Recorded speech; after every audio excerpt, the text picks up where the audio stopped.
جئنا إلى الدنيا كي ندعو إلى الله لننشر الخير في الكون الذي حارى ونرسل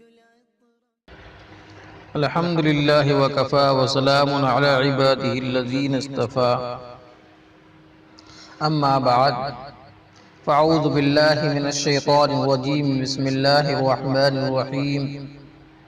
قل أعوذ برب الناس ملك الناس إله الناس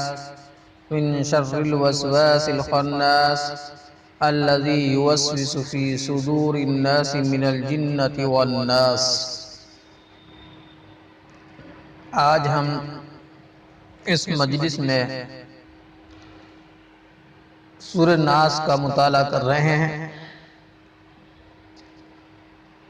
سورہ ناس میں اللہ تبارک و تعالی نے حضور اکرم صلی اللہ علیہ وسلم کو تلقین فرمایا قل اعوذ برب الناس، اے محمد صلی اللہ علیہ وسلم آپ فرما دیجئے قل، تو کہیے اعوذ برب الناس، میں پناہ میں آیا لوگوں کے رب کی، ملک الناس لوگوں کے بادشاہ کی، الہ الناس لوگوں کے معبود کی، من شر الوسواس الخناس بدی سے، اس شر سے، اس کی جو پھسلائے اور چھپ جائے، الذی یوسوس فی صدور الناس، اور وہ جو خیال ڈالتا ہے لوگوں کے دلوں میں، من الجنۃ والناس جنوں میں اور آدمیوں میں۔ اس سے پہلے گزشتہ سورہ فلق میں اللہ رب العزت کی پناہ مانگنے کا حکم دیا گیا تھا، ایسے تمام مہالک اور آفات سے جو حسی اور ظاہری ہیں کہ ہر مخلوق کے شر سے، ہر تاریکی کے فتنے سے، ہر جادو کی مصیبت سے، اور ہر حسد اور کینہ و مکر سے۔ تو یہ تمام آفات ظاہری اور حسی تھی جو نظر آنے والی تھی۔ اب سورہ والناس میں ان آفات اور ہلاکتوں کا ذکر کیا جا رہا ہے جو باطنی ہے، وہ نفس سے اور نفس کے دواعی اور تقاضوں سے پیدا ہوتی ہے اور قلب پر وارد ہو کر انسان کے دین اور عقیدے کو ہلاک و برباد کر دینے والی ہے۔ تو اس صورت مبارکہ میں ان سے پناہ حاصل کرنے کا حکم دیا جا رہا ہے۔ فرمایا قل اعوذ برب الناس، تو کہہ میں پناہ میں آیا لوگوں کے رب کی، ملک الناس لوگوں کے بادشاہ کی، الہ الناس لوگوں کے معبود کی۔ اس آیت میں اللہ تبارک و تعالی کی 3 صفتیں ذکر کی گئی ہے۔ اولا رب، قل اعوذ برب الناس، رب کے معنی پالنے والے اور ہر حال کی اصلاح کرنے والے ہیں۔ ملک الناس، ملک کے معنی ہے بادشاہ، اور الہ کے معنی ہے معبود۔ ان تینوں کی اضافت لفظ الناس کی جانب کی گئی ہے جس کے معنی انسان ہے، جبکہ اس سے پہلے سورت میں سورہ فلق میں رب کی اضافت فلق کی طرف کی گئی ہے، قل اعوذ برب الفلق۔ وجہ یہ ہے کہ سورہ فلق میں ظاہری اور جسمانی آفات سے پناہ مانگنا مقصود ہے، اور وہ انسان کے ساتھ مخصوص نہیں، جانوروں کو بھی بدنی آفات اور مصائب پہنچتے ہیں، بخلاف وسوسہ شیطانی کے کہ اس کا نقصان انسان کے ساتھ مخصوص ہے، اور جنات بھی اس میں طبعاً شامل ہے، اس لیے یہاں ان تینوں کی اضافت الناس کی طرف کی گئی ہے۔ پھر اس موقع پر اللہ رب العزت کی تینوں صفتوں کو جمع کرنے میں حکمت یہ ہے کہ ان میں سے ہر صفت حفاظت کی داعی ہے، کیونکہ ہر مالک اپنے مملوک کی حفاظت کرتا ہے، اسی طرح ہر بادشاہ اپنی رعیت کی حفاظت کرتا ہے، اور معبود کا اپنے عابد کے لیے محافظ ہونا تو سب سے اظہر بات ہے۔ یہ تینوں صفتیں صرف حق تعالی میں جمع ہیں، اس کے سوا کوئی ان صفتوں کا جامع نہیں، اس لیے اس کی پناہ حاصل کرنا سب سے بڑی پناہ ہے۔ اللہ تعالیٰ سے ان 3 صفتوں کے ساتھ پناہ مانگنا دعا کی قبولیت کے لیے زیادہ قریب ہے کہ یا اللہ آپ ہی ان صفات کی جامع ہے، ہم صرف آپ ہی سے پناہ مانگتے ہیں۔ بعض رات نے لفظ ناس کے بار بار تکرار آنے میں یہ لطیفہ بیان کیا ہے کہ مجموعی طور پر اس صورت میں یہ لفظ یعنی والناس 5 مرتبہ آیا ہے۔ پہلے لفظ ناس سے مراد بچے ہیں اور لفظ رب اور ربوبیت اس کا قرینہ ہے، کیونکہ پرورش کی حاجت سب سے زیادہ بچوں کو ہوتی ہے۔ اور دوسرے لفظ ناس سے جوان مراد ہے اور لفظ ملک اس کا قرینہ ہے جو ایک سیاست کے معنی رکھتا ہے اور وہ جوانوں کے مناسب ہے۔ تیسرے لفظ ناس سے بوڑھا مراد ہے جو دنیا سے منقطع ہو کر عبادت میں مشغول ہوں، اور لفظ الہی اس کا قرینہ ہے جو عبادت کی طرف اشارہ کرتا ہے۔ اور چوتھے لفظ ناس سے مراد اللہ کے صالح بندے ہیں، نیک بندے ہیں، اور لفظ وسوسہ اس کا قرینہ ہے کیونکہ شیطان نیک بندوں کا دشمن ہے، ان کے دلوں میں وسوسے ڈالنا اس کا مشغلہ ہے۔ اور 5ویں لفظ ناس سے مراد مفسد لوگ ہیں کیونکہ ان کے شر سے پناہ مانگی گئی ہے۔ گویا بندہ ان الفاظ کے ذریعے بارگاہ رب صمد میں یوں گویا ہوتا ہے، اے میرے پروردگار، اے میرے آقا قادر مطلق مالک، اے میرے معبود برحق، تو میری حفاظت کر اور اپنی پناہ میں لے لے، اس لیے کہ ربوبیت، ملوکیت اور الوہیت کا تقاضا یہ ہے کہ مربوب جو رب مانے، مملوک اور عابد کو ہر شخص سے محفوظ رکھے، اس لیے کہ وہ شخص ہر اعتبار سے اپنے رب کی عبادت کر رہا ہے۔ پس جب تو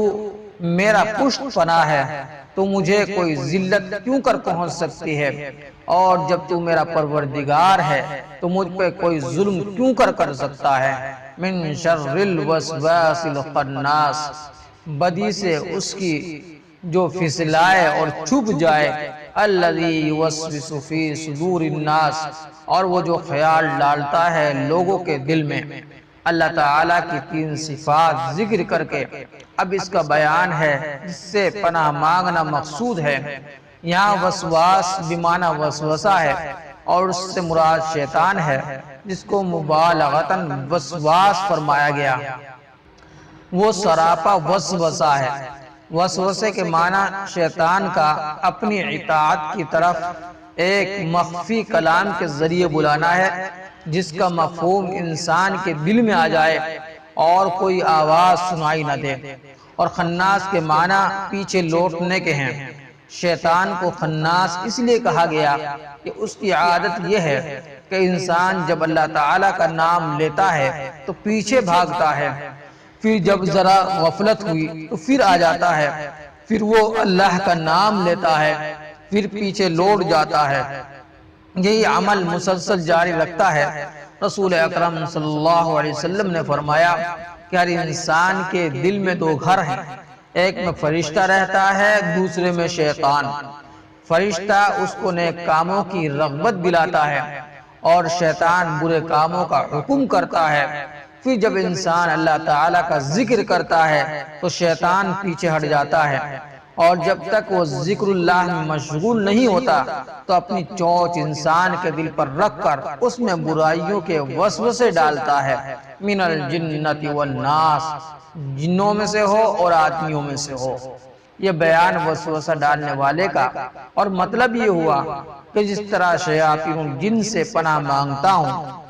اسی طرح شیاطین الانس سے بھی پناہ مانگتا ہوں۔ خلاصہ یہ ہے کہ اللہ رب العزت نے اپنے رسول اکرم صلی اللہ علیہ وسلم کو تلقین فرمائی کہ اللہ سے پناہ مانگیں، جنات شیاطین کے شر سے بھی اور انسانی شیاطین کے شر سے بھی۔ انسان کا دشمن انسان بھی ہوتا ہے اور شیاطین بھی ہوتے ہیں۔ حق تعالیٰ نے انسانی دشمن کو اول تو حسن خلق، مدارات اور ترک انتقام اور صبر کے ذریعے آرام کرنے کی تلقین فرمائی کہ جو تمہارا دشمن ہے اس کے ساتھ حسن خلق سے پیش آؤ، حسن اخلاق سے پیش آؤ، اور تم اس کے انتقام کا بدلہ صبر کے ذریعے دو تاکہ وہ ایک دن تمہارا دوست بن جائے، اور جو ان تدبیروں سے باز نہ آئے تو اس کے ساتھ جہاد اور قتال کا حکم دیا گیا ہے، بخلاف دشمن شیطان کے کہ اس کا مقابلہ صرف استعاذہ اور اللہ کی پناہ لینے سے تلقین کیا گیا ہے، کیونکہ شیطان لعین اپنی فطرت میں شریر ہے، احسان اور عفو درگزر اس پر کوئی اثر نہیں ڈالتا جس سے یہ اپنی شرافت سے باز آ جائے، اور نہ ظاہری مقابلے میں اس کا جہاد و قتال سے ہو سکتا ہے کیونکہ نظر آتا ہی نہیں۔ یہ دونوں قسم کی نرم اور گرم تدبیریں صرف انسانی دشمن کے مقابلے میں تو چلتی ہیں، شیطان کے مقابلے میں نہیں چلتی۔ اس لیے اس کا علاج صرف اللہ تعالیٰ کی پناہ میں آنا اور ذکر اللہ میں مشغول ہو جانا ہے، جو پورے قرآن میں تلقین کیا گیا ہے اور اسی پر قرآن کریم کو ختم کیا گیا ہے۔ دونوں دشمنوں میں فرق بھی ہے، وہ یہ کہ انسانی دشمن کا دفاع اول احسان اور صبر جمیل سے بتلایا گیا ہے، سلمن قطعک وعفو عمن ظلمک واحسن الی من اساء الیک، جو شخص تجھ سے قطع تعلق کرے تو اس کے ساتھ جڑ، اور جو تیرے ساتھ زیادتی کرے تو اس کے ساتھ اچھائی سے پیش آ۔ اگر اس میں کامیابی نہ ہو تو جہاد اور قتال سے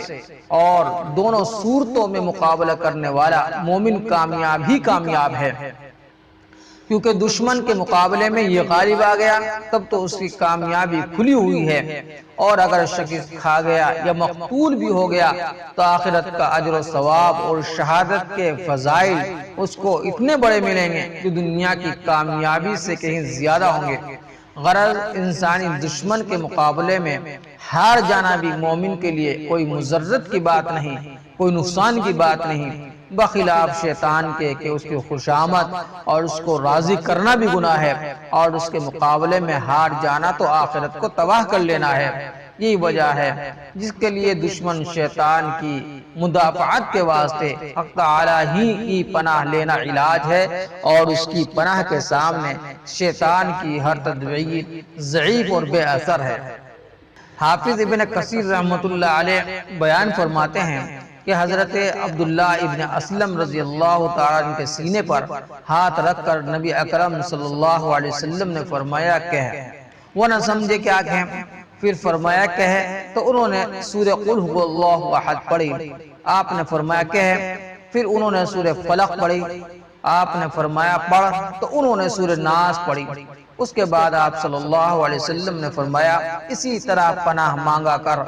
اس جیسی پناہ مانگنے کی اور صورتیں نہیں۔ صحیح بخاری میں حضرت عائشہ صدیقہ رضی اللہ تعالی عنہا سے مروی ہے کہ نبی اکرم صلی اللہ علیہ وسلم رات کے وقت بستر پر تشریف لے جاتے تو ہر رات ان تینوں صورتوں سورہ اخلاص اور سورہ فلق اور سورہ ناس کو پڑھ کر اپنی دونوں ہتھیلیاں ملا کر ان پر دم کر کے اپنے جسم مبارک پر پھیل لیا کرتے، جہاں تک ہاتھ پہنچتے پہنچاتے پہلے سر پر اور پھر منہ پر اور پھر اپنے سامنے کے جسم پر 3 مرتبہ اس طرح کرتے۔ ماتا امام مالک میں ہے جب نبی اکرم صلی اللہ علیہ وسلم بیمار پڑتے تو ان دونوں صورتوں کو پڑھ کر اپنے اوپر پھونک لیا کرتے تھے۔ جب آپ کی بیماری سخت ہوئی تو حضرت عائشہ صدیقہ رضی اللہ تعالی عنہا معوذات پڑھ کر خود آپ کے ہاتھوں کو آپ کے جسم مبارک پر پھیرتی تھی، اور اس سے مقصود آپ کی ہاتھوں کی برکت کا حصول ہوتا تھا۔ حضرت عقبہ ابن عامر رضی اللہ تعالی عنہ کا یہ بیان ہے کہ حجفہ اور ابوا کے درمیان میں رسول اکرم صلی اللہ علیہ وسلم کے ہم رکاب جا رہا تھا، اچانک ہوا کا طوفان آ گیا اور سخت تاریکی ہم پر چھا گئی، رسول اکرم صلی اللہ علیہ وسلم اعوذ برب الفلق قل اعوذ برب الناس پڑھنے لگے اور فرمایا عقبہ تو بھی ان دونوں صورتوں کو پڑھ کر استعاذہ کر اور ان سے استفادہ کر۔ کسی پناہ ڈھونڈنے والے نے ان دونوں کی طرح کسی دعا سے استعاذہ نہیں کیا۔ حضرت عبداللہ ابن حبیب کا ایک بیان یہ ہے کہ ایک رات بارش اور سخت اندھیری تھی، ہم رسول اکرم صلی اللہ علیہ وسلم کو تلاش کرنے کے لیے اس رات نکلے۔ تلاش کے بعد ہم نے حضور اکرم صلی اللہ علیہ وسلم کو پا لیا۔ فرمایا کہو، میں نے عرض کیا کیا کہوں؟ فرمایا صبح شام 3 مرتبہ قل هو اللہ احد اور معوذتین پڑھ لیا کرو کہ وہ ہر مصیبت والی چیز سے تمہارا بچاؤ ہو جائے گا۔ اور دونوں روایتیں یہ تفسیر مظہری نے نقل کی ہے کہ حضور اکرم صلی اللہ علیہ وسلم نے ارشاد فرمایا کہ صبح و شام 3 مرتبہ قل هو اللہ اور معوذتین پڑھ لیا کرو۔ اللہ تعالی ہم سب کو اس پر عمل کرنے کی توفیق عطا فرمائے اور شیاطین اور انسان کے شرور فتن سے ہم سب کی حفاظت فرمائے۔ وآخر دعوانا الحمدللہ رب العالمین۔